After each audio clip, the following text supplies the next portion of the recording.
मनुष्य जीवन की महत्ता की बातें बहुत सी हम सुनते हैं कि यह मनुष्य जीवन महान क्यों है, और इस मनुष्य जीवन को इतना महान तो कहा गया, लेकिन क्या ये इंसान इस मनुष्य जीवन की महत्ता का उपयोग कर पाता है?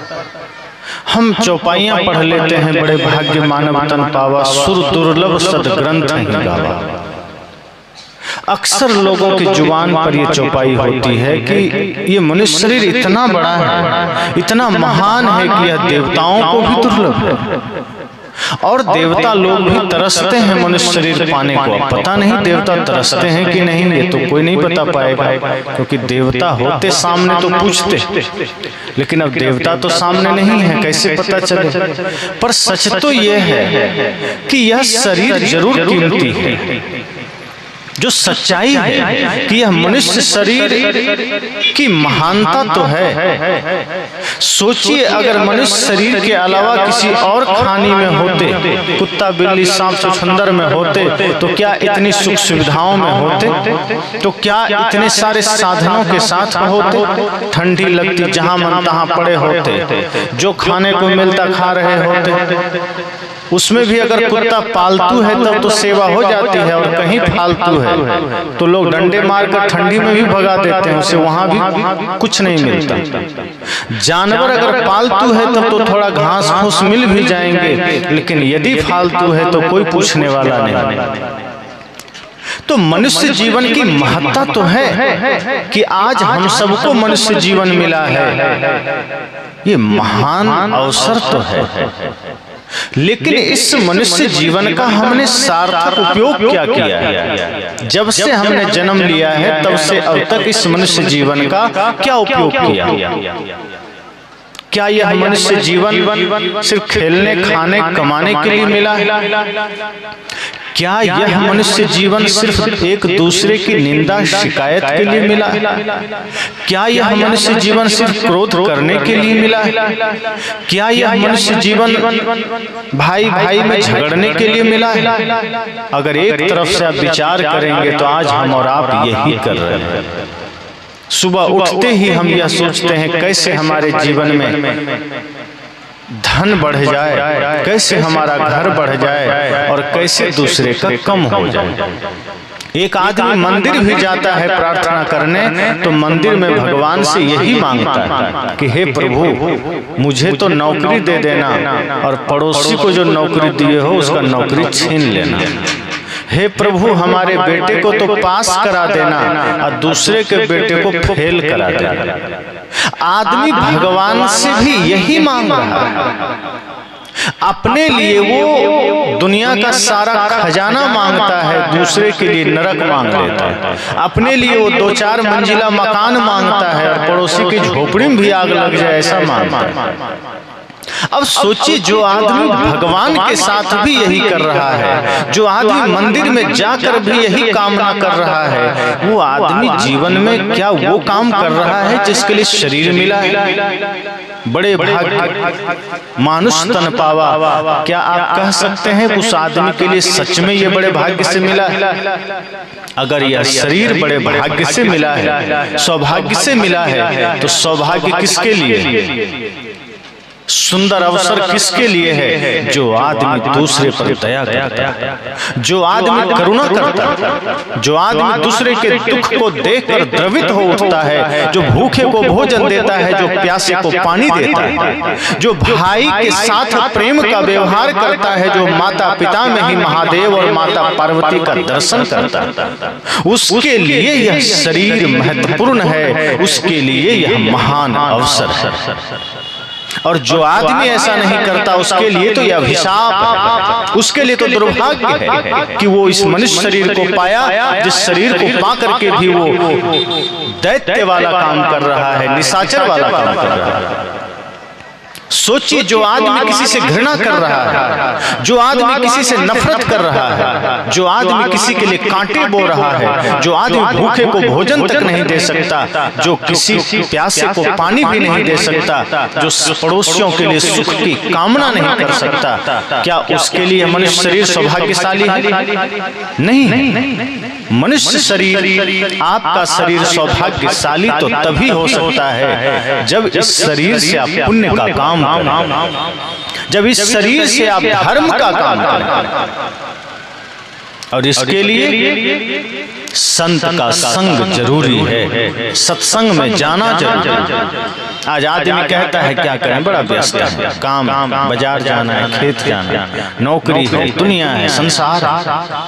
हर किसी के लिए आदमी के पास टाइम है, पर जहाँ सत्संग की बात आती है, धर्म की बात आती है, आदमी कहता है क्या करें, टाइम नहीं। और ऐसा करते करते एक दिन मृत्यु सामने खड़ी होती है और मृत्यु कहती है अब चल, अब तेरे पास टाइम हो गया। तब आदमी कहता है 2 मिनट का समय दे दो, थोड़ा कुछ तो धर्म कर ले। तब मृत्यु कहती है दिया था पूरा समय, तुमने संसार में लगा दिया, तुमने वो काम किया जो तुम्हारे साथ नहीं जा सकता, वो काम किया ही नहीं जो साथ जा सकता। हमने न धर्म का काम किया, न भक्ति किया, न सेवा किया। जो साथी है हमारा वो हमने किया ही नहीं, जो साथ नहीं जा सकता है वही करता रहा। संत कहते हैं कि आप जो धन कमाते हैं इसका उपयोग शरीर के लिए, व्यवस्थाएं आपके शरीर के लिए, कपड़े आप खरीदते हैं शरीर के लिए, धन शरीर के लिए, सोना चांदी शरीर के लिए, अन्न जल शरीर के लिए, मेवा मिष्ठान शरीर के लिए, गाड़ी शरीर के लिए। आत्मा के लिए आप क्या करते हैं? शरीर को भोजन दीजिए, मना नहीं, देना ही पड़ेगा। शरीर को वस्त्र दीजिए, शरीर को सारी सुख सुविधा दीजिए। संत यह नहीं कहते कि कंगाल बन जाइए, संत कहते हैं बाहर से भी धनी बन जाइए, लेकिन आत्मा को आपने क्या दिया? शरीर का भोजन है अन्न जल फल फूल मेवा मिष्ठान दाल भात सब्जी, आत्मा का भोजन है भक्ति भजन धर्म सत्संग सत्य अहिंसा प्रेम, वो तो आपने दिया ही और यही साथ जाएगा। आपके पास गाड़ी है, गाड़ी को पोछिए, गाड़ी में तेल डालिए, सर्विसिंग करिए और उसमें कभी चढ़िए मत। तो लोग कहेंगे नहीं बड़ा मूर्ख आदमी, गाड़ी खरीद लिया चढ़ता नहीं, जब जाना होता है पैदल चल देता है, गाड़ी से ढक के रखा है, रोज पोछता है, रोज तेल डाल देता है, इंजन भी स्टार्ट करके छोड़ देता है, तेल जलता है लेकिन जाता पैदल। यही काम हम सब कर रहे हैं। इस शरीर में भोजन डाल रहे हैं, इस शरीर भी तो गाड़ी, इस शरीर भी तो वाहन है ना। शरीर क्यों मिला है? संसार से पार होने के लिए, संसार रूपी सागर से भवसागर से कैसे पार हो उसके लिए प्रकृति ने यह शरीर दिया है। और हम शरीर के साथ भी वही कर रहे हैं, भोजन दे रहे हैं, कपड़ा दे रहे हैं, और संसार से पार होना है तो हम इसको छोड़ करके माया में हम इसका उपयोग क्यों? अगर हम शरीर का उपयोग सेवा में करें, अगर हम शरीर का उपयोग भक्ति में करें, शरीर का उपयोग दूसरों के दुख दर्द मिटाने में करें, शरीर का उपयोग राष्ट्र सेवा में करें, मानवता की सेवा में करें, तो समझ जाइए कि आप इस शरीर का सार्थक उपयोग कर रहे हैं। फिर तो बड़े भाग्य, मानुष तन पावा सफल हो गया। फिर तो यह सोचिए कि देवताओं को भी यह दुर्लभ हो जाएगा। लेकिन यदि हम गलत काम कर रहे हैं, छीना झपटी कर रहे हैं, माता पिता का दिल दुखा रहे हैं, भाई का दिल दुखा रहे हैं, पड़ोसी का दिल दुखा रहे हैं, पुत्र को सही संस्कार नहीं दे रहे हैं, तब फिर बड़े दुर्भाग्य से मानुष तन पावा हो जाएगा। फिर तो दुर्भाग्य से मनुष्य शरीर मिल गया जिसका उपयोग हम कर नहीं पाए, जिसका सदुपयोग नहीं कर पाए। इसलिए मैंने कहा कि सत्संग जरूरी है। कभी भी सत्संग का मौका मिल जाए तो ये सोचिए कि सारे काम छूट जाएं, पर आधे घंटे सत्संग जरूर सुनेंगे, क्योंकि व्यस्ततम जीवन में यही सत्संग हमारे लिए अमृत का काम करेगा, जो हमें सही रास्ता प्रदान करेगा, जो हमें सही दिशा प्रदान करेगा। यदि हम सत्संग से दूर हो गए, संत से दूर हो गए, तो समझना आप जीवन से दूर हो गए, अमृत से दूर हो गए। आपने कंकड़ पत्थर को समेटा, आपने दुनियादारी को समेटा, लेकिन आपने हीरा को खो दिया, आपने अमृत को खो दिया। और जब संत का संग करेंगे तो इसी संसार में रहकर भक्ति कैसे करें, इसी संसार में रह के परमात्मा का बंधन कैसे करें, गुरु की पूजा कैसे करें, कल्याण प्राप्त कैसे करें, स्वर्ग कैसे जाना है, वो सब रास्ता आपको मिल जाएगा। संत हमें सारी युक्ति बता देते हैं।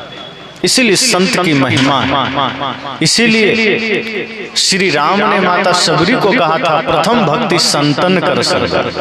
कहा था कि माता, यदि तुम जीवन में सदा शांति चाहती हो, सदैव खुशी चाहती हो, स्वर्ग मोक्ष चाहती हो, तो संतों का संग करना, क्योंकि संत तुम्हें हर जगह सुख समृद्धि से जीने का सूत्र बता देंगे।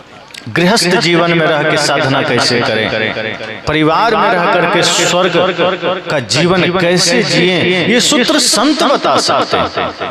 और इसके लिए जब हम संत की शरण में जाते हैं तो वहाँ हमें संत सेवा बताते हैं, भक्ति बताते हैं, विनम्रता बताता है कि हम अगर हम कुछ बड़ा करना बनना चाहते हैं तो हमें छोटा बनना होगा। भगवान श्री कृष्ण राजसूय यज्ञ में जब सब लोगों ने राजसूय यज्ञ ठाना पांडवों ने, तो भगवान श्री कृष्ण ने क्या कहा कि मुझे भी कुछ ड्यूटी दे दो। सब लोगों ने ड्यूटी लिया, किसी ने स्टोर रूम संभाल लिया, किसी ने बाजार का काम संभाल लिया, किसी ने कुछ। भगवान श्री कृष्ण ने कहा हमको कोई जिम्मेदारी नहीं दी। युधिष्ठिर ने कहा अब तो कोई काम बचा ही नहीं, आपको क्या दे और आप क्या करेंगे। तो श्री कृष्ण ने कहा सबसे निकम्मा हम ही हैं क्या, हम भी कुछ कर सकते हैं, हमको भी काम दो। तब लोग पांडवों ने कहा आपके लायक कोई काम ही नहीं बचा। श्री कृष्ण ने कहा मुझे अभी भी दो काम नजर आ रहा है। कहा क्या? कहा जो संत जन आएंगे उनका चरण मैं धोऊंगा और जूठे पत्तल में उठाऊंगा। और वही किया श्री कृष्ण। छोटा हो गए क्या वो और बड़े हो गए। हम आप तो अपने घर में खा के थाली खिसका देते हैं, मच्छी भिनभिनाती रहती है, हम उठाते नहीं, और हम सोचते हैं हम कृष्ण का भक्त बन जाएं। भगवान कृष्ण ने संदेश दिया, ये सीख दिया समाज को कि जब आप विनम्र होते हैं, छोटा होते हैं, तो आपको दुनिया बड़ा बना देती है, फिर आप लोगों के दिलों में राज करते हैं। अगर लोगों के दिलों में राज करना है तो विनम्र हो जाइए, छोटा बन जाइए। तो ये शिक्षा संतजन देते हैं कि आप अगर चाहते हैं इस संसार में सुख से रहना तो सबसे पहले छोटा बनिए। अपने अंदर ये भाव रखिए कि सब हमसे बड़ा है। इसको लेकर संकुचित धारणा नहीं बनाना है, यह भाव बनाना है कि सब श्रेष्ठ हैं, सबके प्रति हमारा आदर का भाव। और जो विनम्रता से जो काम किए जा सकते हैं, जो नम्रता से जो काम किए जा सकते हैं, वो अकड़पन से कभी नहीं होता। अब आप सोचिए कि जैसे 20-25 किलो बालू यहाँ रख दें और उसमें 5 किलो चीनी मिला दें और हम कहें कि कोई बहुत बड़ा पहलवान इस एरिया का बुलाइए वो अलग कर देगा।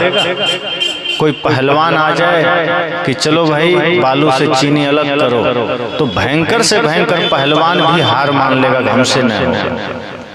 फिर हम कहें जो सबसे ज्यादा तेज विद्यार्थी है वो आ जाए, कहेगा हमसे भी नहीं होगा। हम कहें फिर हाथी बुलाइए, हाथी भी बहुत ताकतवर है, हाथी से भी नहीं होगा, IAS IPS से भी नहीं होगा, नेता अभिनेता से भी नहीं होगा। तब किससे होगा? तब कह दें कि एक थोड़ा चींटी को इधर बुला दीजिए। चींटी आ जाए, वो 5 किलो चीनी को बालू से अलग कर देगी और पता भी नहीं चलेगा, बालू ज्यों का त्यों रह जाएगा, चीनी एक एक करके वो चुन लेगी। जो काम हाथी ना कर सका, जो काम बड़े बड़े पहलवान ना कर सका, जो काम IAS IPS ना कर सका, वो एक चींटी ने कर दिया। इसका अर्थ क्या हुआ? अर्थ ये हुआ कि जो काम विनम्रता से किया जा सकता है, जो काम नम्रता से किया जा सकता है, वो अकड़पन से नहीं हो सकता। ऐसे ही संसार में गुरु की भक्ति, परमात्मा की भक्ति सब जगह मौजूद है, हमें सिर्फ करना है। लेकिन करने के लिए करना क्या होगा? तो इस माया रूपी बालू में भक्ति भी तो यही है, इसी शरीर में माया है, इसी शरीर में भक्ति भी, इसी संसार में गुरु का ज्ञान है तो इसी में अज्ञानता भी, तो सब मिला हुआ है। जब हम चींटी की तरह भाव करके विनम्र हो जाते हैं, छोटा हो जाते हैं, तो इस समस्त जगत के बालू से हम भक्ति निकाल लेते हैं, हम सेवा निकाल लेते हैं, हम शांति निकाल लेते हैं। लेकिन ये हमें करना पड़ेगा। अगर हम अपने जीवन का महत्व ही ना समझेंगे, अगर हम इसे माया में गंवाते चले जाएंगे, दुनियादारी में गंवाते चले जाएंगे, तब हम नहीं कर पाएंगे। इसके लिए हमें सजग होना होगा, जागरूक होना होगा कि ये जो जीवन हमें मिला है ये बड़ा कीमती है, बड़ा मूल्यवान है। वैसे तो वर्तमान में कौन क्या है ये ज्यादा मायने नहीं रखता। अभी बहुत ऐसे लोग हैं, बहुत से बच्चे हैं जिसके बारे में आप नहीं कह सकते कि ये कल क्या हो सकता है। कोई नेता बन जाए, कोई वैज्ञानिक बन जाए, कोई बड़े डीएम कलेक्टर बन जाए, कौन जानता है। कोई मंत्री, मुख्यमंत्री, प्रधानमंत्री बन जाए। आज भले वो साधारण है, कल क्या हो सकता है ये बहुत महत्वपूर्ण है।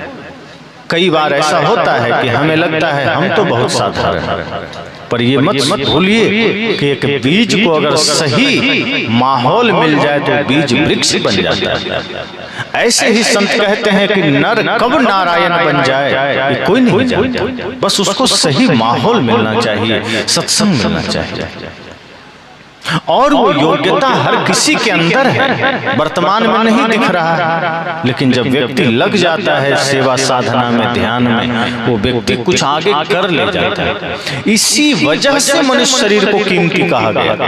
आज कोई आदमी साधारण है इस वजह से नहीं कहा गया, लेकिन कल वो हो सकता है असाधारण बन सकता है, बड़ा बन सकता है। एक गुरु थे, उन्होंने अपना उत्तराधिकारी चुनना चाहा कि हम किसको अपना उत्तराधिकारी बनाएं, कौन मेरे बाद होगा, किसकी दृष्टि इस जगत के प्रति कैसा है, ये जानना जरूरी है। एक ही आदमी सुबह से शाम तक जगत को कैसा देखता है, दूसरा आदमी कैसा देखता है, ये बहुत महत्वपूर्ण है। सुबह उठते ही एक साधारण आदमी देखता है सूर्योदय हुआ है, वो आदमी सोचने लगता है अब हमें नाश्ता करके खेत में जाना होगा। एक डॉक्टर सोचता है अब हमें क्लिनिक जाना होगा। एक वकील सोचता है हमें कोर्ट जाना होगा। एक चोर सोचता है हमें घर में छिप जाना होगा, क्योंकि लोग दिन में देख लिया तो कहीं मार पीट देगा, रात होगी तो फिर निकलेंगे।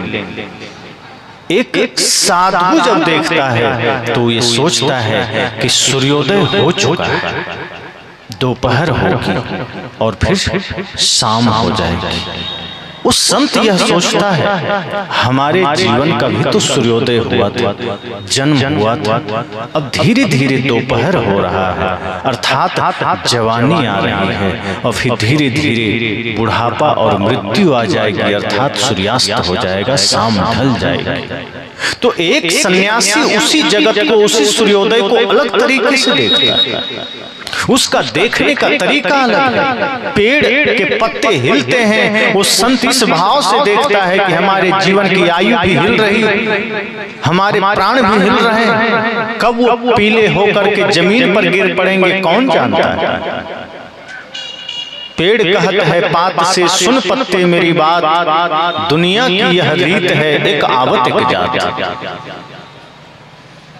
एक संत इस भाव से देखता है कि जिस तरह ये पेड़ पौधे तमाम तरह से धीरे धीरे सूख रहे हैं, पत्ते गिर रहे हैं, एक दिन हमारा शरीर भी गिर चलेगा। इससे पहले कि मेरा शरीर धराशायी हो जाए, मुझे भक्ति का काम करना है, मुझे सेवा करनी है, मुझे प्रेम का दीप जलाना है। तो सभी लोग अलग अलग तरीके से देखते हैं। उस गुरु ने सोचा कि मैं ऐसे व्यक्ति को अपना उत्तराधिकारी बनाऊंगा जिसका देखने का तरीका थोड़ा भिन्न होना चाहिए।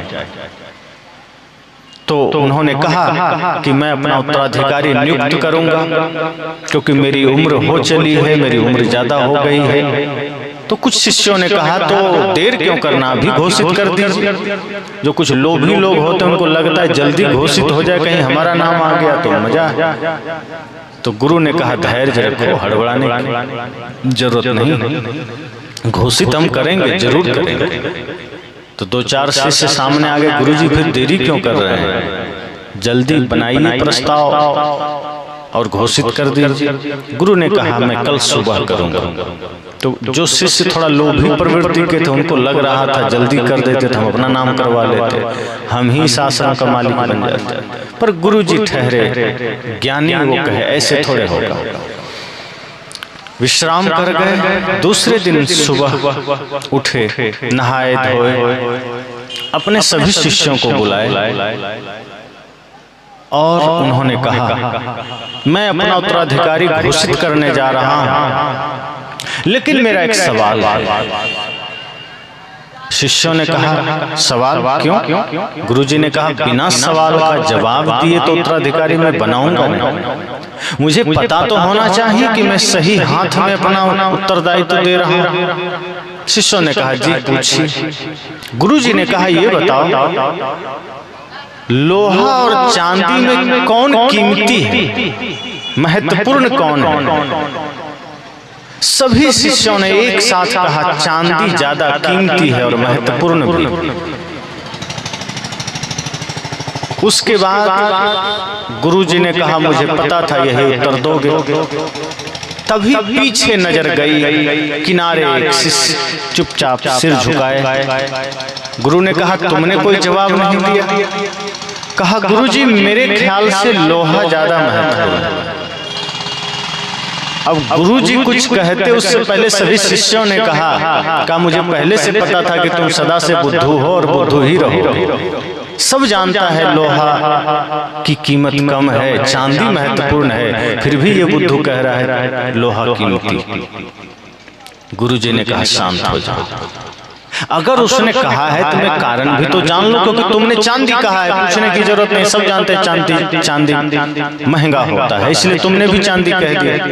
पर उसने लोहा कहा है तो जरा जान तो लो कि उसने लोहा क्यों कहा है, तभी तो मैं इस पर कोई निर्णय करूंगा। क्योंकि जहां एक और सबने चांदी का नाम लिया और आप सब भी वही करते, एक शिष्य ने लोहा बोला है तो कोई तो कारण होगा। शिष्यों ने कहा कोई कारण नहीं, पागल है। गुरुजी ने कहा शांत रहो, मुझे बात करने दो। बुलाया उसको, कहा आओ बेटा बताओ तुमने लोहा क्यों कहा? उसने कहा गुरुजी लोहा अभी लोहा है, बात ठीक है, पर चांदी की कीमत ज्यादा है, ये भी बात ठीक है। पर एक बात जान लीजिए कि चांदी ही रहेगा, उसमें कोई संभावना नहीं। आप चांदी को चांदी से बढ़ाकर कुछ नहीं कर सकते। चांदी में कोई संभावना, कोई अवसर नहीं, पर लोहा में संभावना है, लोहा में अवसर है। कहा क्या? कहा यदि पारस छुआ दीजिए तो लोहा सोना बन सकता है, लेकिन चांदी नहीं बन सकता। इसलिए लोहा ज्यादा कीमती, क्योंकि उसमें संभावना है, उसको बनाया जा सकता है, उसको बढ़ाया जा सकता है, उसका विस्तार हो सकता है। चांदी का कुछ नहीं हो सकता। गुरुजी ने कहा बात तो तुमने बिल्कुल ठीक कहा है। जिस व्यक्ति में संभावना छिपा है उसको बड़ा बनाया जा सकता है, जिसकी संभावना ही खत्म हो गई उसका तो कोई उपाय नहीं है। और बात तो ठीक है कि अगर लोहे को पारस का संग मिल जाए तो लोहा सोना बन जाता है। इसलिए लोहा कीमती है, इसलिए नहीं कि वो वर्तमान से तुलना कर रहा है। शिष्य की दूरदृष्टि काम कर गई। शिष्य ने कहा आज मैं लोहे को लोहे के रूप में नहीं देख रहा, मैं ये देख रहा हूं कि लोहा क्या बन सकता है, मैं ये देख रहा हूं कि लोहा क्या हो सकता है। मैं आदमी को इस दृष्टि से नहीं देखता कि आदमी वर्तमान में क्या है, मैं इस दृष्टि से देखता हूं कि आदमी क्या हो सकता है, आदमी में क्या संभावना है। कुछ बच्चे जब कभी सामने आते हैं तो हम लोग भी बच्चों को सिर्फ इस दृष्टि से नहीं देखते, वो बच्चे मात्र बच्चे हैं। हम ये देखते हैं कि अगर इन्हें सही संस्कार मिल जाए, अगर इन्हें सही शिक्षा मिल जाए तो यही बच्चे कोई श्रवण कुमार बन सकता है, कोई भगत सिंह के सरीखे बन सकता है, कोई चंद्रशेखर आजाद की तरह बन सकता है, कोई श्री राम श्री कृष्ण की तरह बन सकता है।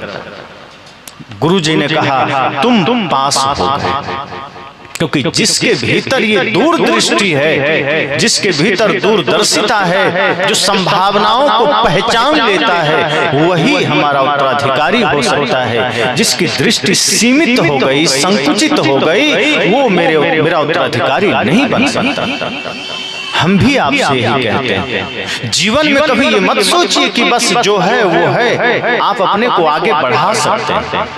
सोचिए, इसी धरती पर कभी राम जी हुए, कभी कृष्ण हुए, कभी बुद्ध महावीर सदगुरु कबीर हुए, कभी नानक। इसी धरती पर चंद्रशेखर आजाद हुए, इसी धरती पर महाराणा प्रताप, इसी धरती पर ये सारे महापुरुष हुए। इन्होंने क्या बचपन से ऐसा था, धीरे धीरे अपनी संभावनाओं को बढ़ाते चले गए, धीरे धीरे अपने भीतर के सामर्थ्य को जगाते चले गए। और कोई नेताजी सुभाष हो गए, कोई लक्ष्मीबाई बन गई, कोई खुदीराम बोस बन गए, कोई कबीर बन गए, कोई बुद्ध महावीर बन गए, कोई श्री राम, कोई कृष्ण बन गए, कोई श्रवण कुमार बन गए, कोई मीरा, कोई सबरी बन गए। उन्होंने अपने जीवन के संभावनाओं को विकसित किया, बढ़ाया गुरु संतों के सानिध्य में। हम और आप भी जब ये ठान लें कि हमें अपने भीतर के संभावनाओं को विकसित करना है, तो ये जीवन कीमती हो जाता है। फिर तब हम कह सकते हैं कि बड़े भाग्य मानुष तन पावा, कि बड़े ही भाग्य से, बड़े ही सौभाग्य से ये मनुष्य शरीर मिला है और हमें कुछ करके जाना है। जीवन को व्यर्थ मत गंवाइए, ये मत सोचिए कि जो मिला है खा पी के चल देना। ये जीवन बड़ा कीमती है, अगर इस बार खो गया तो फिर मिले ना मिले कोई नहीं जानता। ये जीवन मिला है कुछ अच्छा करके जाने के लिए। अगर अच्छा करके जाएंगे तो अपने छोड़िए, गैर भी आपको याद करेंगे। और अगर कुछ बिना किए चले गए तो गैर अपने भी भुला देंगे। इसलिए ऐसा जीवन मत बिताइए कि अपने लोग भी आपको भुला दें 10 दिन 20 दिन में। जीवन को ऐसा बनाइए, ऐसा कुछ करके जाइए कि आप भी प्रेरणा बन सकें। और वो कर्म क्या है? भक्ति का, सेवा का। अगर जीवन में सिर्फ भक्ति आ जाए तो जीवन अमर हो जाता है। अमर होने का दूसरा कोई रास्ता नहीं। या तो कोई आदमी बहुत ज्यादा पाप करे तो अमर हो जाता है, जैसे रावण हो गया, पाप करके अमर हो गया, सब नाम जानता। कंस अमर हो गया। वर्तमान में देखिए तो लादेन अमर हो गया, अफजल गुरु अमर हो गया, सब नाम जाता है। कसाब अमर हो गया। पाप किया, दुष्टताई किया, अमर हो गए। और या तो इतना बढ़िया काम करिए, इतना पुण्य परोपकार का काम करिए, इतना धर्म का काम करिए कि ये लोग आपको जानने लगे। तो करना क्या है? करना यह है कि यह सोचिए कि मेरा जीवन, मेरी शक्ति, मेरी विद्या, मेरा धन पाप का कारण नहीं बने। ये ठान लीजिए कि मेरी बुद्धि, मेरा बल, मेरी विद्या, मेरा धन विनाश का कारण नहीं बनेगा, पाप का कारण नहीं बनेगा। संकल्प ले लीजिए इस सत्संग में कि जब भी हमारा धन जाएगा वो धर्म के उत्थान में जाएगा, समाज के उत्थान में जाएगा। हमारी विद्या समाज उत्थान में जाएगी, हमारा बल समाज के विकास में जाएगा, राष्ट्र निर्माण में जाएगा। यह कोशिश कीजिए कि आपका जीवन राष्ट्र या समाज के निर्माण में बाधक न बने, सहायक बने। जब हम इस तरह सोच लेंगे तो हमारे किसी कर्म से समाज और राष्ट्र का कोई अहित नहीं होगा। अभी हम ये सोचते ही नहीं, हमारी दृष्टि बहुत संकुचित है, अपने से ज्यादा नहीं सोचते। हर माँ बाप ये सोचते हैं बच्चे को बढ़िया पढ़ा दें, लेकिन अपने माता पिता की हम सेवा कर सके ये हम नहीं सोचते। आपके माता पिता भी आपको बड़े ही भाव से पढ़ाए लिखाए, आपको योग्य बनाए। आज जिस तरह आप अपने बच्चों के लिए चिंतित हैं, कभी आपके माता पिता आपके लिए चिंतित थे। आज आप अपने बच्चे को बढ़िया भोजन दे रहे हैं, कपड़ा दे रहे हैं, बढ़िया पढ़ाई करवा रहे हैं। आपके पिताजी भी आपके लिए यही सोचे थे, लेकिन आज हालत क्या है? हम अपने पत्नी और बच्चे के अलावा अपने पिता का ध्यान रखना छोड़ दिए, माँ का ध्यान रखना छोड़ दिए। माता पिता आंसू बहा रहे हैं। अब बेटा शिव मंदिर में जाके जल चढ़ा रहा है, भगवान कृपा करेंगे।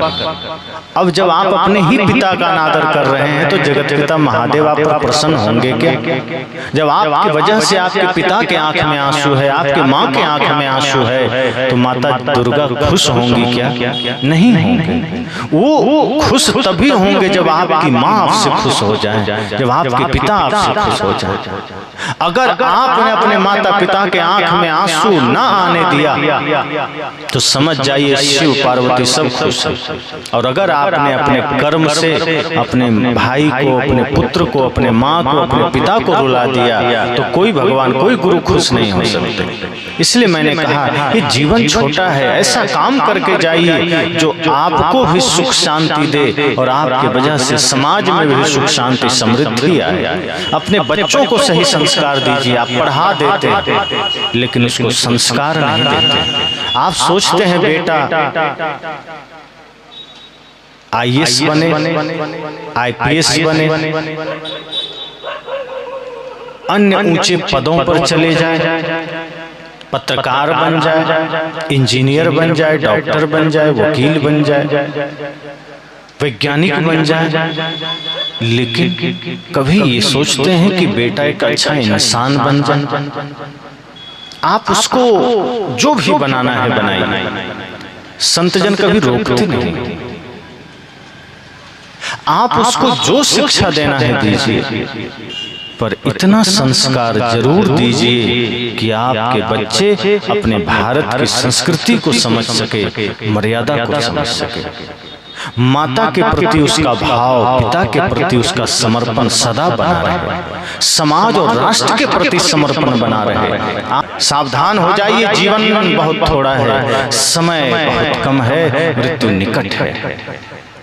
ये मत सोचिए कि 200, 500, 1000 साल जीना, कभी भी किसी के जीवन में मृत्यु आ सकती है। लेकिन ऐसा काम करिए कि अगर 10 साल भी, 5 साल भी, 2 साल, 1 दिन भी जीना पड़े, एक दिन आपको अमर बना दे। एक एक क्षण को आप सोचिए कि क्या हम इसको महत्वपूर्ण बना रहे हैं। हमारा कितनी सांसें निकल जा रही है, हम ध्यान ही नहीं देते। कितना दिन हमारा निकल जा रहा है, ये ही दुनियादारी में हम कुछ सदुपयोग नहीं करते। आप कुछ सामान खरीद कर लाते हैं, बर्बाद हो जाता है, आप चिंता करते हैं, टेंशन में आ जाते हैं। आपकी श्वासें बर्बाद हो रही है, कभी चिंता हुई आपको? आपका एक एक दिन खराब जा रहा है, कभी आपने चिंता किया? बिना सेवा, बिना भक्ति, बिना धर्म के आपका प्रतिदिन गुजरता चला जा रहा है। सिर्फ दुनियादारी में मन लग रहा है। धन कैसे जोड़ा जाए इसके पीछे सारी शक्ति हम लगा देते, लेकिन धर्म कैसे जोड़ा जाए इस पर हमारा कोई ख्याल नहीं होता। सत्य के रास्ते पर हम कैसे चलें इस पर हमारा कभी चिंतन नहीं होता। भक्ति का जीवन हम कैसे जिएं इस पर हमारा कभी ख्याल नहीं होता। जो हमें सदा शांति दे सकता है, जो हमें सदा सुंदर जीवन दे सकता है, इन सूत्रों पर हम विचार ही नहीं करते, इन सूत्रों पर हम ख्याल ही नहीं करते। ये जीवन मिला है प्रेम से जीने के लिए। एक घर में है, 5 लोग हैं, प्यार से रहे। कोई अगर आपके साथ गलत व्यवहार किया क्या कर लेगा? अगर कर दिया, हाथ जोड़ के किनारे हो जाइए, नफरत मत पालिए, प्यार से जीवन बिताइए। महाभारत नहीं रामायण उतारिए जीवन में। महाभारत और रामायण में यही तो फर्क है। कौरवों ने कहा सुई के नख के बराबर भूमि नहीं देंगे, पांडवों ने कहा हम सब छीन लेंगे, और छीन लिया। अंत में क्या हुआ? पांडवों को भी हिमालय में जाके चलना पड़ा। लेकिन राम जी के साथ क्या हुआ? माता कैकेयी ने कहा 14 वर्ष का जंगल, और वो भी राजसी वस्त्रों का त्याग करना होगा, नंगे पैर चलना होगा, भोजन का त्याग करना होगा, सिर्फ कंदमूल खाना होगा। राम जी ने क्या कहा? लड़ाई किया, हाथ जोड़ के स्वीकार कर लिया कि माता जो आज्ञा। सौतेली माँ थी कैकेयी, राम जी ने मान लिया। आज अपनी माँ कहती है बेटा एक गिलास पानी लाओ, बेटा चमक के निकल जाता है, अपने से पी लो, हमको समय नहीं। हम कैसे कहते हैं कि राम का देश? सिर्फ राम का नाम जुबान पर चलता है, राम का काम नहीं चलता। सिर्फ रामायण लोग पाठ करते हैं, रामायण को जीवन में उतारते नहीं। जिस दिन राम का काम लोगों के जीवन में उतर जाएगा, ये देश ऐसे ही स्वर्ग बन जाएगा। लेकिन आज लड़ाइयाँ चलती है, झगड़े चलते हैं, जुबान पर सिर्फ राम का नाम चलता है। सच तो यह है कि राम का नाम लेके लोग पान खाते हैं, राम का नाम लेके जुआ खेलते हैं। मुख पर राम नाम चलता है, आदमी विचार करता है। मुख पर राम नाम चलता है, आदमी जुआ ताश खेलता है। मुख पर राम नाम चलता है, आदमी बकरा काटता है, मछली खाता है। यानी नाम राम का ले रहे हैं, काम रावण का कर रहे हैं। कितना दुर्भाग्य की बात है। इसलिए मैं कहता हूं कि अपने जीवन को ऐसा बनाइए, रामायण उतारिए घर में, महाभारत मत उतरने दीजिए। जिस दिन रामायण उतर आएगा उस दिन प्रेम जागृत हो जाएगा, घर मंदिर बन जाएगा, घर स्वर्ग बन जाएगा। फिर आपको लगेगा कि जो गांव के बाहर मंदिर है वही मंदिर हमारा घर भी हो गया। फिर बाहर के मंदिर में तो आपने कभी कभी जाना है, पर घर का जो आपका मंदिर है आप प्रतिदिन महसूस करेंगे कि मेरे पिताजी ही इस मंदिर के देवता हैं, माँ ही देवी, बच्चे ही नंद गोपाल। फिर आपको हर दिन मंदिर का लाभ मिलेगा। फिर हर दिन आप मंदिर की मर्यादा रखेंगे। बाहर के मंदिर की मर्यादा तो आप रखते हैं कि जूते उतार कर जाते हैं, नशा किए रहते हैं तो कुल्ला करके जाते हैं। पर जो घर आपका सच में देवालय मंदिर है, वहाँ जूता पहने रसोई घर घुस जाते हैं। जो बाहर कचड़े से लेकर आए, पान खाए निकल जाते हैं, शराब पिए घुस जाते हैं, मांस मछली खाए घुस जाते हैं। उस घर की मर्यादा आप नहीं करते, उस मंदिर की मर्यादा नहीं करते। जहाँ माता पिता साक्षात निवास कर रहे हैं, आप उस माता पिता के चरणों में तीर्थ नहीं देखते हैं। वेद ने ऐसे नहीं कहा मातृदेवो भव पितृदेवो भव। वेद ने ये नहीं कहा कि शिव देवता हैं या विष्णु देवता हैं या ब्रह्मा देवता हैं। वेद ने कहा माता देवता है, पिता देवता है।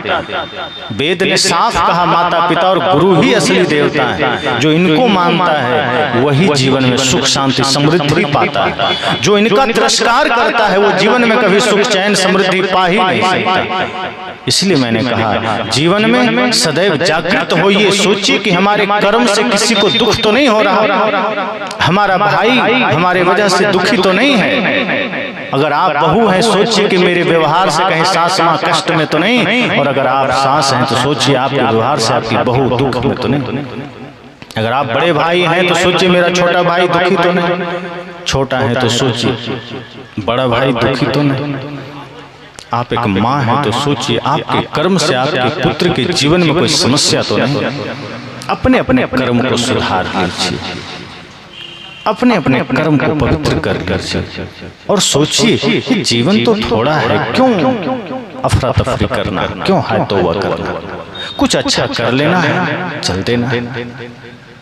जीवन ऐसा बना लीजिए, ऐसा कर्म सुंदर बना लीजिए, पवित्र बना लीजिए कि आपको सदैव 24 घंटे सुख शांति समृद्धि महसूस होता रहे।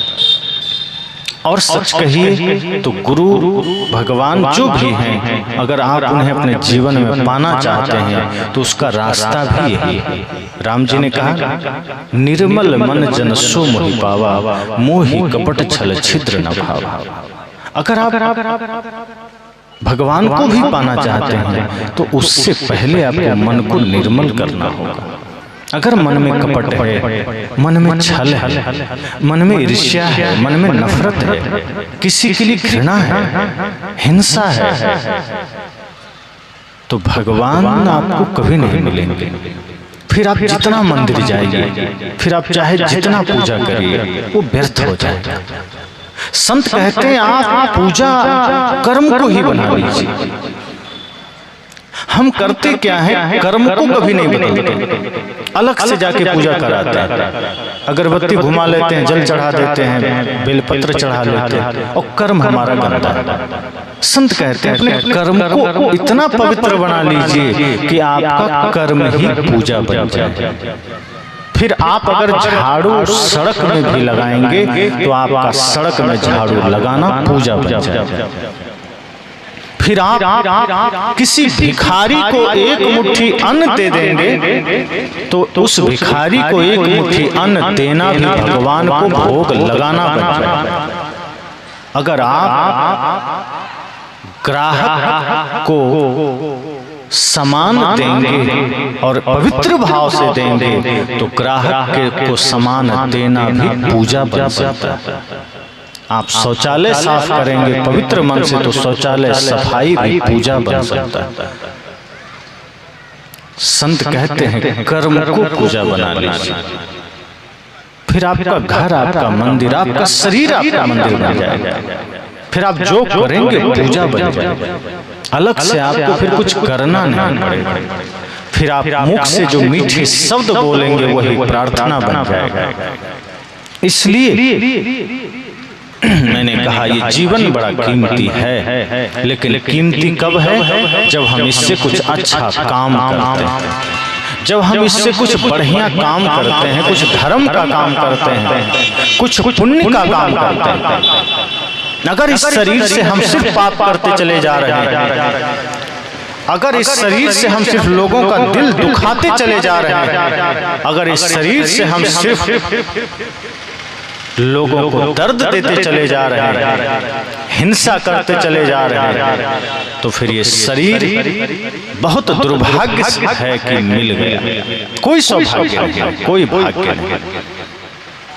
इसलिए सब लोग सोचिए कि ये शरीर हम सबको मिला, इसका हम क्या उपयोग कर रहे हैं।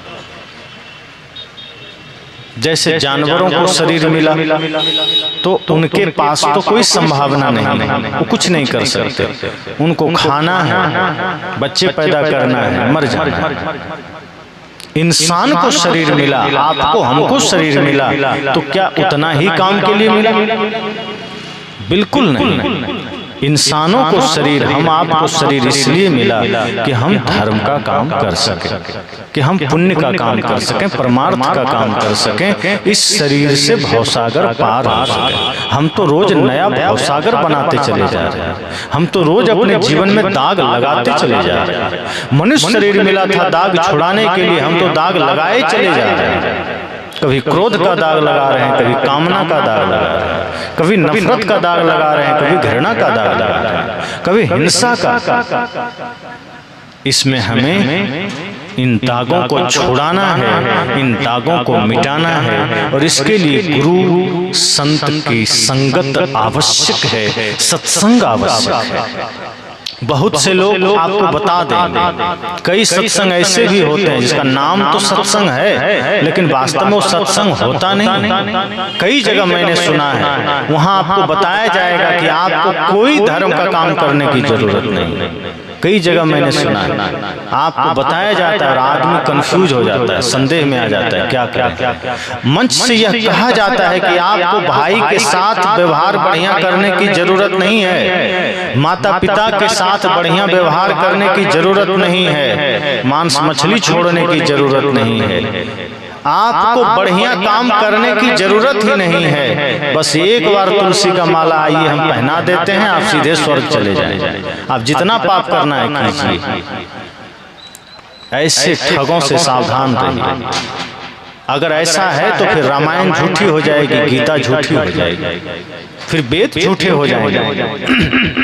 क्योंकि गीता में भी यही बात आई है कि मन को निर्मल कीजिए, कर्म को सुधारिए, और रामायण में भी यही बात आई है कि दया धर्म को धारण कीजिए, सत्य को धारण कीजिए। रामायण में तो कई बार कहा गया, परम धर्म श्रुति विदित अहिंसा, धर्म न दूसर सत्य समाना, कि धर्म सत्य से दूसरा कोई नहीं, सत्य ही सबसे बड़ा धर्म है, अहिंसा ही सबसे बड़ा धर्म है।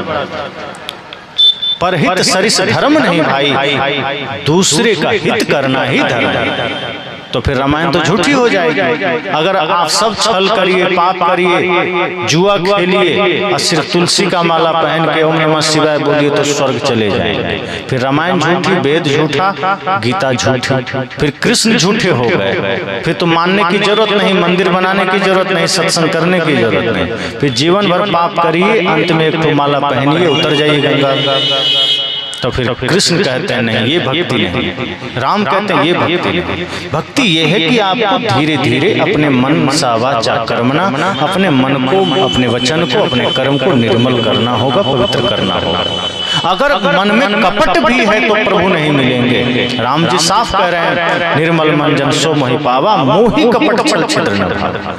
जिसका मन निर्मल है, जिसका मन पवित्र है, वही मुझे पा सकता है। जो हिंसा करता है, जो जुआ खेलता है, जो ठगता है, जो व्यभिचार करता है, जो अपने भाई के साथ धोखा करता है, जो अपने माता पिता का निरादर करता है, क्या वो भगवान को पा सकता है? क्या वो स्वर्ग को पा सकता है? कभी नहीं। रावण ने यही तो किया, जुआ खेलता था, स्त्रियों का अपमान करता था, भाई को लात मारा, पत्नी के साथ गलत किया, माता पिता का अनादर किया, इसलिए वो रावण हो गया। और राम जी ने क्या किया? भाई का सम्मान किया, भाई को प्यार दिया, माता पिता का सम्मान किया, सबका सम्मान किया, इसलिए वो राम हो गए, भगवान हो गए। अगर कोई कहता है कि रावण वाला सारा कर्म करिए और अंत में भगवान का नाम ले लीजिए स्वर्ग मिल जाएगा, तो फिर गलत बात।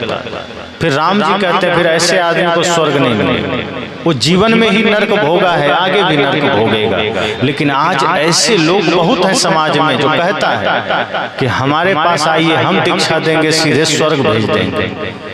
इतने कॉन्फिडेंस से बोलते हैं जैसे एक अलग कहीं स्वर्ग इन्होंने खुद बना रखा है, जहां आपको एकदम भेज ही देंगे।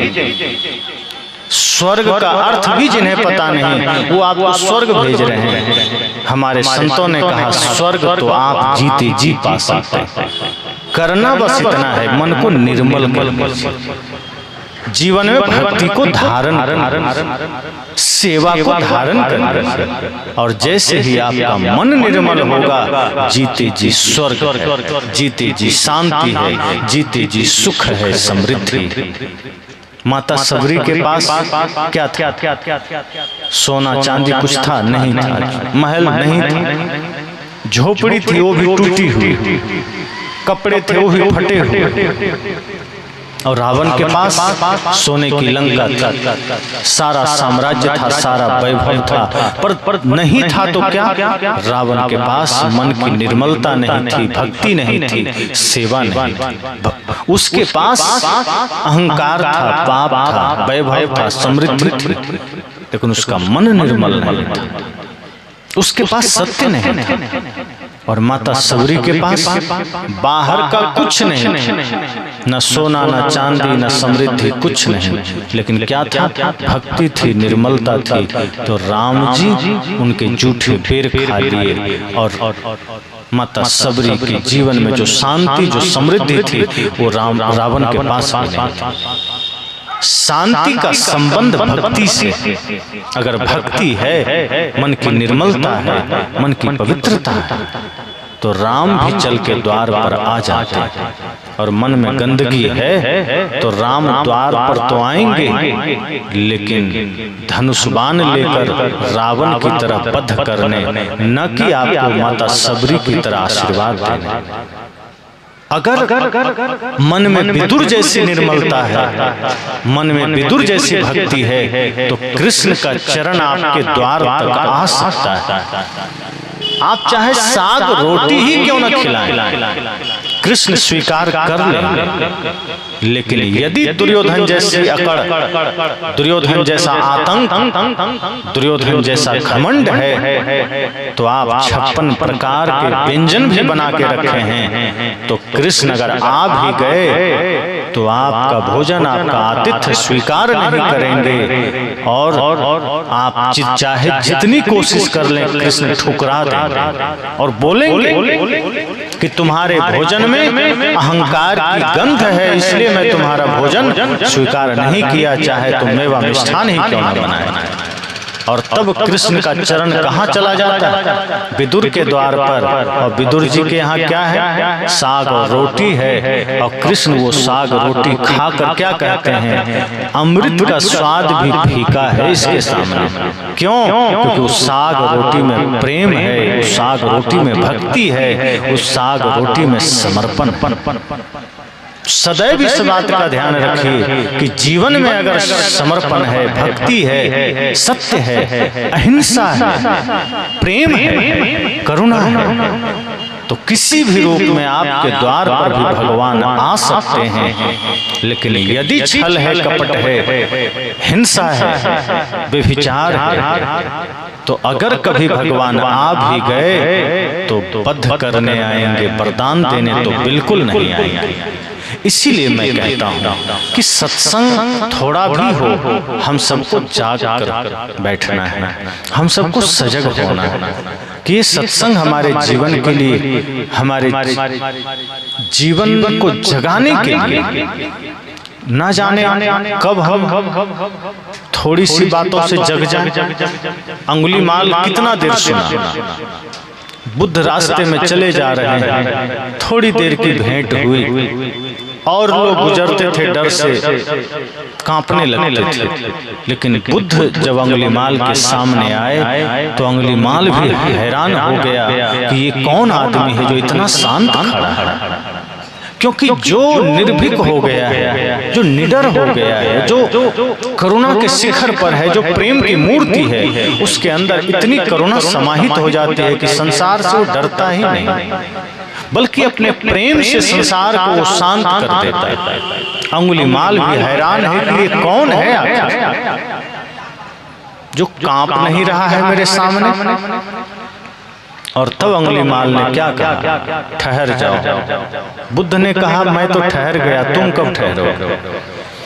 अंगुलीमाल को ये भी बड़ा आश्चर्य हुआ कि आज तक कोई पलट के हमको जवाब देने का साहस न कर सका। मुझे देखते ही आदमी बेहोश हो जाता था, ये कौन है जो पलट के हमको कह रहा है। तब अंगुलीमाल ने कड़क शब्दों में कहा, लगता है तुम नए, तुम्हें पता नहीं मैं कौन हूं। मैं अंगुलीमाल हूं, मुझे देखकर लोग भयभीत हो जाते हैं। और तुम कह रहे हो तुम कब ठहरोगे, क्या मतलब है तुम्हारा। बुद्ध ने कहा मतलब साफ है, मैं ठहर चुका हूं। अंगुलीमाल ने कहा तुम चले जा रहे थे और तुम कह रहे हो मैं ठहर चुका हूं, और मैं ठहरा हुआ हूं, तुम कह रहे हो तुम कब ठहरोगे। बुद्ध ने कहा मैं कब का हिंसा का रास्ता छोड़ दिया, मैंने क्रोध का मार्ग छोड़ दिया, मैंने पाप का मार्ग छोड़ दिया, अब मैं प्रेम के रास्ते पर। लेकिन तुम आज भी हिंसा के मार्ग पर दौड़े चले जा रहे हो, तुम पाप के मार्ग पर दौड़े चले जा रहे हो, तुम कब ठहरोगे। यह सुनते ही पहली दफा अंगुलीमाल को आश्चर्य हुआ कि कौन है। और जब भगवान बुद्ध ने अपनी करुणा भरी दृष्टि से अंगुलीमाल को निहारा तो इतनी तेज थी बुद्ध के आंखों में, इतना प्रेम था बुद्ध के आंखों में, इतनी करुणा थी कि वो तेज अंगुलीमाल बर्दाश्त न कर सका। उसकी आंखें झुक गई, सिर झुक गया, हाथ जुड़ गए दोनों। और तब अंगुलीमाल ने कहा प्रभु क्षमा करिए, आज मुझे नया जीवन मिल गया। थोड़ी देर सत्संग हुआ, सत्संग ही तो सत्संग क्या है जहां जीवन बदल जाए। कोई जरूरी नहीं कि पंडाल लगे तो ही सत्संग हो, जहां से भी हमारा जीवन बदल जाता है वो सत्संग है। थोड़े देर के सत्संग में अंगुलीमाल बदल गया, थोड़े देर के सत्संग में रत्नाकर बदलकर वाल्मीकि हो गया। ऐसे कितने लोग जो 2 मिनट 5 मिनट में बदल जाते हैं। हमें भी सोचना है कि ये कुछ क्षण का सत्संग हमें मिला, हम क्या कर रहे हैं। ये सत्संग आपको एक ऐसा चिंतन प्रदान करेगा कि जब आप घर जाइएगा, नेत्र बंद करके जब अकेले होइएगा, विचारिएगा, इस सत्संग रूपी दर्पण में स्वयं को निहारिएगा कि मेरे अंदर क्या कमियां हैं और क्या मैं इन कमियों के साथ ही धरती से चला जाऊंगा। क्या मैं इसी के लिए इस धरती पर आया था। आंखें बंद करके विचारिए कि नहीं, मैंने ये मनुष्य शरीर इसलिए नहीं पाया है कि मैं ऐसे ही पाप को लेकर चला जाऊं, मैं ऐसे ही हिंसा के साथ चला जाऊं, मैं ऐसे ही नफरत के साथ चला जाऊं। मैंने इस शरीर को इसलिए पाया है कि मैं इस जीवन को पवित्र करके जा सकूं, सत्य के रंग में रंग के जा सकूं, प्रेम के रंग में रंग के जा सकूं। मुझे यहाँ से ऐसा करके नहीं जाना है कि मेरे जाने के बाद पीछे लोग गालियां दें। मुझे ऐसा बन के जाना है, ऐसा करके जाना है। सदगुरु कबीर ने कहा है, कबीर जब हम पैदा हुए जग हंसे हम रोए, ऐसी करनी कर चलो हम हंसे जग रोए। उन्होंने कहा कि जब हम इस धरती पर जन्म लेते हैं तो सभी बच्चे रोते हैं और माँ बाप हंसते हैं। साहब कहते हैं ये मजबूरी है। बच्चे जब जन्म लेते हैं तो रोना और परिवार के लोगों का हंसना ये आपकी मजबूरी है। आप उस समय हंस नहीं सकते। अगर बच्चे उस समय ना रोएं तो परिवार के लोग रोने लगते हैं कि क्या हो गया, बच्चा रो क्यों नहीं रहा। इसलिए जब बच्चे रोते हैं तो लोग खुश होते हैं कि चलो बच्चा ठीक है, स्वस्थ है। साहब कहते हैं वो आपकी मजबूरी थी, पर अब जीवन में ऐसा काम मत कर लेना कि फिर भी आप रोते हुए जाइए और लोग हंसें। नहीं, जब जन्म लिए थे तो मजबूरी थी कि आप रोते हुए जन्म लिए, अब कोई मजबूरी नहीं। अब जीवन में ऐसा कर्म करके जाना, भक्ति सेवा धर्म धारण करके जाना कि आप हंसते हुए जाइए और जो लोग आपके जन्म पर हंसे थे या जो समाज हंसा था, आपके हंसते हुए जाने पर वो रोए कि कितना अच्छा आदमी था, अभी इसको नहीं जाना। ये आपकी सफलता होगी, यही आपकी महानता होगी। तो जीवन तभी कीमती हो सकता है। इसलिए मैंने कहा कि बड़े भाग्य मानुष तन पावा, सुर दुर्लभ सदग्रंथ ही गावा। सभी सदग्रंथ यही कहते हैं, सभी शास्त्र यही कहते हैं कि मनुष्य शरीर बड़ा दुर्लभ है, लेकिन देवताओं के लिए दुर्लभ है कि नहीं इसका तो कोई पता नहीं, लेकिन आपके लिए दुर्लभ है। और अगर ये जीवन खो गया, इस बार कुछ अच्छा ना किए तो आगे ना जाने कितने जन्म सांप छुछुंदर में भटकना होगा, कीट पतंग में भटकना होगा, कुत्ता बिल्ली में भटकना होगा। कोई जानता है? आज आपके पास चेतना है, आप जान रहे हैं, लेकिन आगे कहाँ चले जाएंगे, कितने जन्म भटकते रहेंगे, कितने साल भटकते रहेंगे, कोई नहीं जानता। इसलिए अवसर मिला है और संतों का संग भी मिला है। संसार का काम भी करिए, साथ साथ भक्ति का काम कर लीजिए, सेवा का काम कर लीजिए। बने जो कुछ धर्म कर ले यही एक साथ जाएगा। साहब ने कहा दिए लाखों की दौलत भी साथ रहने न पाएगा। अगर कोई लाखों करोड़ों भी आपको दे देगा, कमा लेंगे तो जाते समय सब यहीं छूटेगा। लेकिन ये जो भक्ति का धन है, सत्य का धन है, प्रेम का धन है, ये आपसे कोई बांट नहीं सकता, ये आपसे कोई लूट नहीं सकता, ये आपका अपना धन है। इसलिए कोशिश करिए कि भक्ति कभी खोए नहीं, हमारे जीवन से प्रेम कभी ना खो जाए, हमारे जीवन से सत्य कभी ना खो जाए। इसलिए कहा ना, पायो जी मैंने राम रतन धन पायो, वस्तु अमोलक दी मेरे सतगुरु कृपा करी अपना। उसमें और भी कहा खर्चे नहीं कोई चोर न लूटे, दिन दिन बढ़त सवाई, पायो जी मैंने राम रतन धन पायो। ये भक्ति का धन कभी घटता नहीं, इसको कोई बांट नहीं सकता, ये बढ़ता जाता है। इसलिए मनुष्य शरीर बड़ा महत्वपूर्ण है और आज जो है इसको आप बड़ा बना सकते हैं, इसको विशाल बना सकते हैं, इसको विस्तृत कर सकते हैं। अगर आप नहीं कर पाए तो कोशिश कीजिए अपने बच्चों में ऐसा संस्कार दीजिए कि आपके बच्चे कुछ अच्छा कर ले जाएं। क्योंकि जब बच्चे कुछ बढ़िया कर लेते हैं तो अपने माता पिता को भी तार देते हैं, अपने समाज को भी तार देते हैं। अगर आप चूक गए तो ऐसा मत करिए कि आपके बच्चे भी चूक जाएं। उन्हें भी शिक्षा के साथ साथ शुभ संस्कार दीजिए, दिव्य संस्कार दीजिए, संतों के सानिध्य में ले जाइए। आज हम बहुत कुछ छोड़ते चले जा रहे हैं। आज हमारा पूरा जीवन इतनी भौतिकता से भर चुका है और उसमें भी हमने पश्चिम देशों का अनुकरण करना शुरू कर दिया है, पाश्चात्य देशों का, जहां संस्कार के नाम पर कुछ भी नहीं। हम अपने संस्कारों को छोड़ते चले जा रहे हैं, हम अपनी मर्यादाओं को छोड़ते चले जा रहे हैं। हमें पुनः जागृत होना है, हमें पुनः सजग होना है, हमें पुनः होश में आना है और अपने भीतर वही संस्कार जागृत करना है, समाज में भी वही जागृति लाना है और धर्म के पथ पर चलना है। तो हमारा आह्वान है, निवेदन है कि आप सब भी अपने अपने जीवन को पहचानिए और जब कभी मौका मिले सुबह सोकर उठिए तो 5 मिनट आंखें बंद करिए और विचार करिए कि हमें क्या करना है, हमने क्या किया आज तक। सोने जाइए तब भी 5 मिनट बैठिए और सोचिए कि हमने दिन भर क्या किया, ऐसा क्या किया जो हमारे लिए हितकारी है, ऐसा क्या किया जो हमारे लिए सही है। क्या हमने जीवन को गंवा दिया? अगर कुछ पाप किया है, भूल की है, तो संकल्प लीजिए कि कल का सूर्योदय अगर हमने देखा तो हम अच्छा काम करेंगे।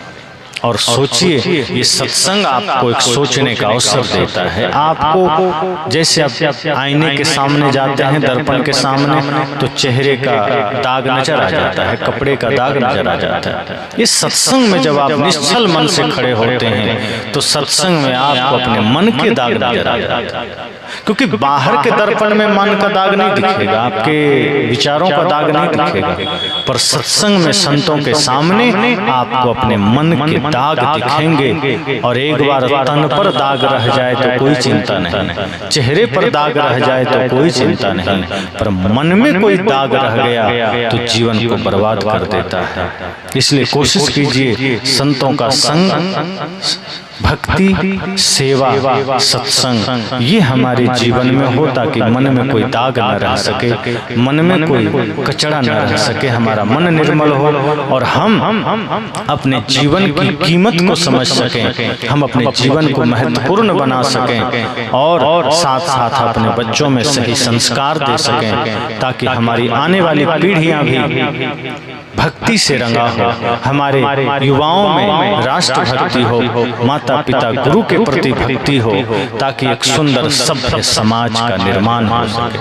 तो यही संकल्प के साथ और साथ साथ आप सब जब भी वक्त मिले गिद्धेश्वर धाम आइए। संत कबीर राष्ट्र निर्माण संघ जो कि एक संस्था जो हमने स्थापित किया है, जहां समाज के लिए, राष्ट्र के लिए जो कुछ भी बन सकता है सेवा करने का संकल्प के साथ उसकी शुरुआत हुई है। तो आप सब उस अभियान से जुड़ सकते हैं, अपना योगदान दे सकते हैं और आगे अपने जीवन को महत्वपूर्ण बनाने का संकल्प लीजिए। इसी के साथ वाणी को विराम देता हूँ।